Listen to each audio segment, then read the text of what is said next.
Hello children, welcome to English class. Today we are going to see the next chapter in Unit 2 that is about transition words. What do you mean by transition words? What is the usage of transition words?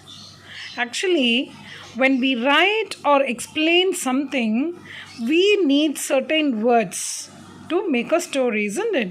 So here we use that certain words and that act as a signal and direct the reader from one idea to another smoothly. So here the transition words, why we are using this transition words, because while we are writing or to explain something, we use some words to make us a signal or to direct the reader. That means who will be the reader. So actually, for example, while I am reading a story, we'll get some signals through these words, so that we'll be directed from one idea to the another idea smoothly. So for this purpose, we are using the transition words. So here how it is used to. So it is used to emphasize, and it is used to compare or to give some information. So based on these three things, we can find out the transition words. So now let us see the usage of emphasize. So here this emphasize the transition words used to emphasize or stress on something. So here are some examples for you, especially, in fact, surely. So here this shows that you can emphasize the structure of the passage, or you can stress on some words, or you can stress on some sentences by emphasizing the sentence. So especially these words are to be used to emphasize. So especially, in fact, surely. Then the next one is about comparison.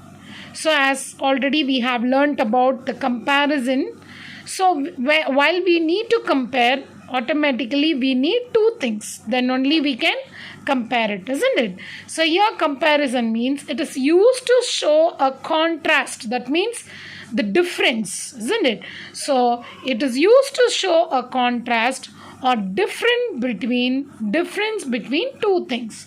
So here are some example words which can be used for comparison. That is about but, however, and yet. The next is about addition. So addition is nothing but we'll be adding information to the sentence. So here are some examples that we can add: and, first, second, last, next, finally, and for example. So these are the three things you need to follow while we are writing the transition words to create a story or to create a paragraph. So again, I'm telling you for what purpose we are using this transition words.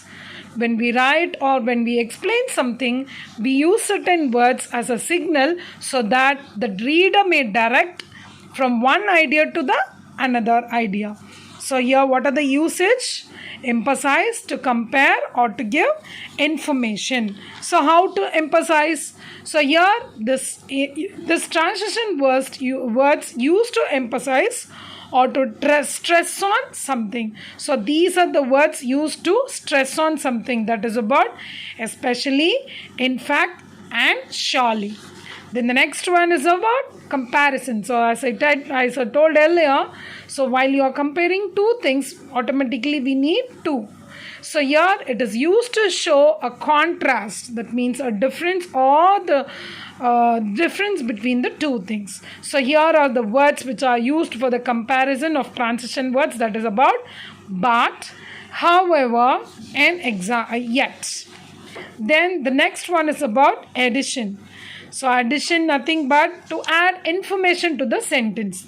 So here are some transition words that are used to add information to the sentence: and, first, second, last, next, finally, and for example. So by this we are going to finish the unit 2. So today the homework is about transition words exercise. I'll be posting the practice question in the Google Classroom. And then I gave you 2 activities to do for the subject enrichment activity. One is about to do the presentation. So the presentation should be outspoken, not to be written. So I gave 2 topics. So just find it out. And another one activity I gave is about the birdhouse, how to make a birdhouse. So these 2 activities scores 10 marks. So if you send these 2 activities in the WhatsApp, I'll be giving the mark, because the 40 mark is for the test paper and the 10 marks is for the activity which you are doing. So if the activity was missing, I can't give the 10 marks for you. So all the children who are watching this offline video or online video, kindly do it and send those 2 activities to me, so that I can give the mark. I can add 40 plus 10 by this activity. So don't make it very easier. Within Saturday night you have to post it. So the topics already I have given there. So just refer it in the Google Classroom, do it and send it before Saturday night. Thank you, dear children.